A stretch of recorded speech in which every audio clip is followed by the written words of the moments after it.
जहानाबाद जो एक गंभीर जगह कहा जाता है, हमारे साथ मौजूद हैं डॉक्टर इंदु कश्यप जी, लोजपा नेत्री हैं, जो हमेशा जहानाबाद के प्रति गंभीर रहती हैं, यहाँ की समस्याओं के लिए और भी कई मुश्किलों के लिए जो यहाँ जनता के समक्ष मौजूद है। फिलहाल इन्होंने नदियों के लिए और जो यहाँ गंदगी व्याप्त है चारों तरफ, उसके लिए इन्होंने कदम उठाया है। किस तरह का कदम है ये और इसका कितना असर होगा मैडम?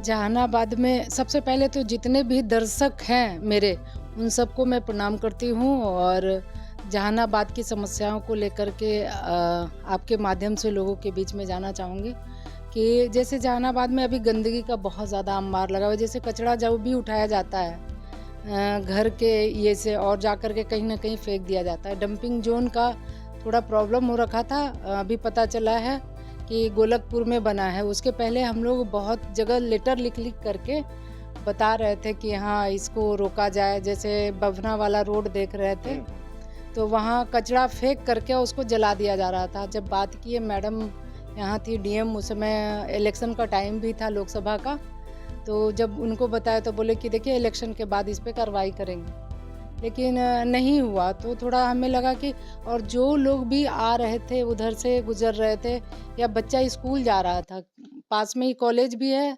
जहानाबाद जहाना कॉलेज और पीपीएम स्कूल भी है, उधर मानस विद्यालय भी है बभना में।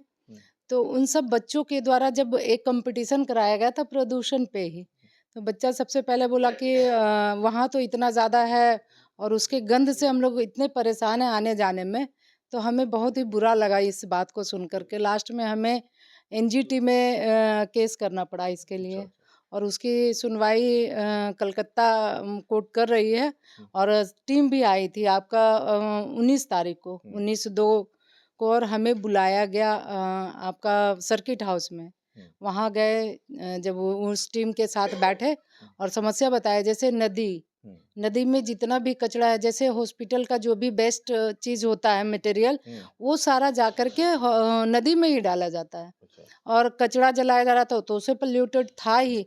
और नगर परिषद का जो ट्रैक्टर में लोड होकर के कचरा जाता था बाईपास पे भी गिर रहा था।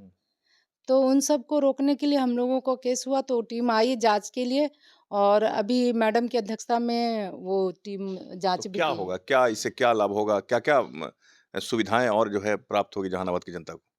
तो उससे हमें लग रहा है कि मैडम अगर ईमानदारी से इस पे काम करेंगी तो ज़रूर इस समस्या का समाधान होगा।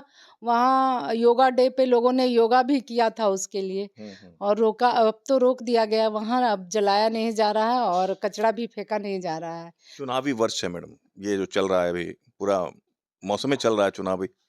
आप चुनाव लड़ी थी पिछली बार, तो अच्छा खासा आपको समर्थन मिला था, वोट मिला था लोजपा उम्मीदवार के रूप में।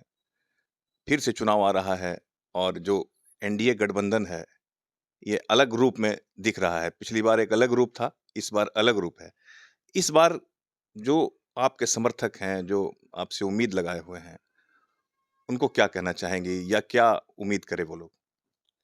आपको मतलब ये बताना चाहते हैं अभी एनडीए पूरा एक साथ है और कहीं कोई परेशानी नहीं है। और जब कहते हैं कि टिकट देने वाले का मतलब अभी तो चुनाव का वो सरगर्मी तेज नहीं हुआ है। तेज हो गया है, तेज हो गया है पूरा। तो सभी लोग अपना-अपना जो है आवेदन देना शुरू कर चुके हैं। ये नहीं तो तो आप भी जान रही हैं। नहीं, बिल्कुल जान रहे हैं, लेकिन आवेदन अभी पड़ना शुरू नहीं हुआ।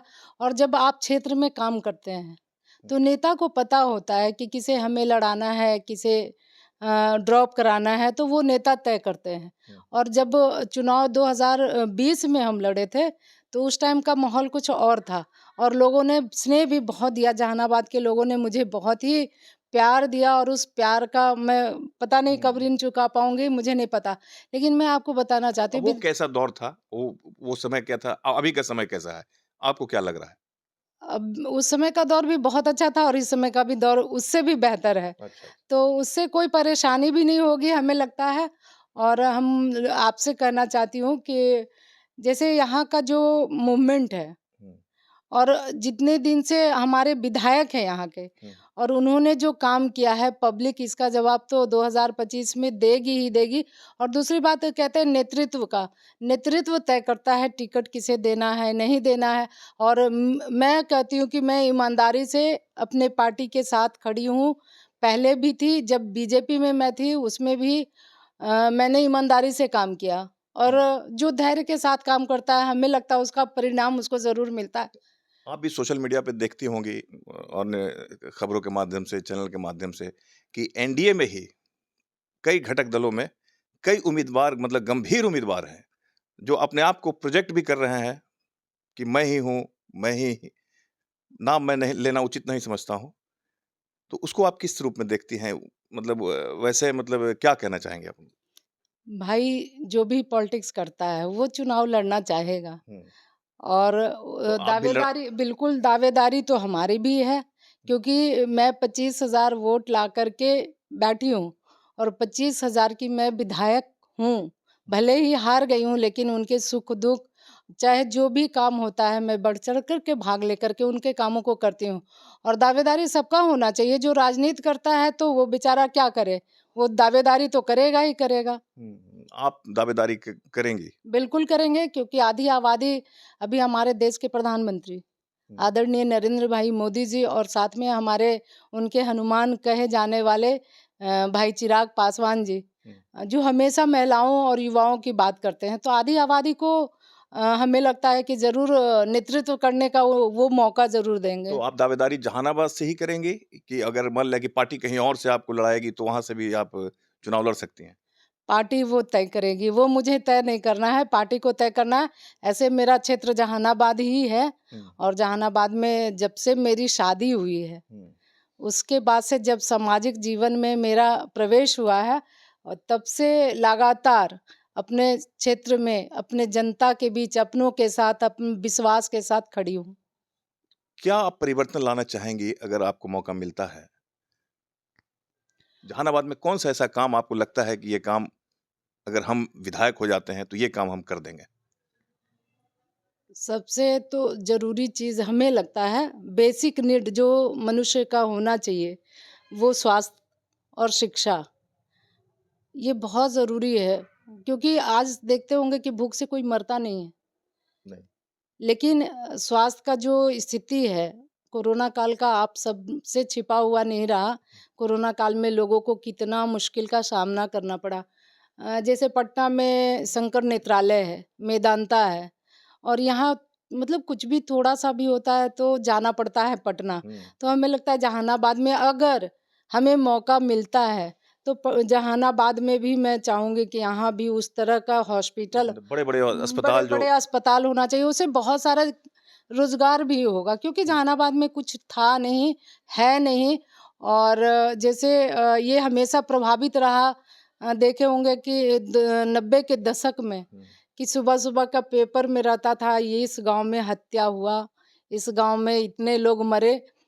तो उन सब चीज़ों से बच कर के आज नीतीश जी की सरकार में शांति बहुत ज़्यादा हुआ।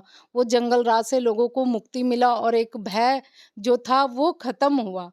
तो हम चाहेंगे कि जहानाबाद में ये सारा चीज़ तो, भय तो ख़त्म हुआ, लेकिन स्वास्थ्य के दृष्टिकोण से अच्छा-अच्छा हॉस्पिटल होना चाहिए। अच्छा, ये तो हो गया। ये मान लें कि इस बोल रहे हैं कि बहुत ही अच्छा हुआ, बहुत ही नीतीश कुमार की पार्टी जदयू और एलजेपी, चिराग पासवान जी, ये दोनों में अभी एक कुछ द्वंद दिखने को मिल रहा है।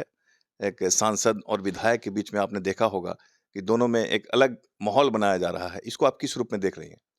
वो उन लोगों का आपसी मामला है, और एनडीए एकजुट है, और बहुत मजबूती के साथ एक साथ है।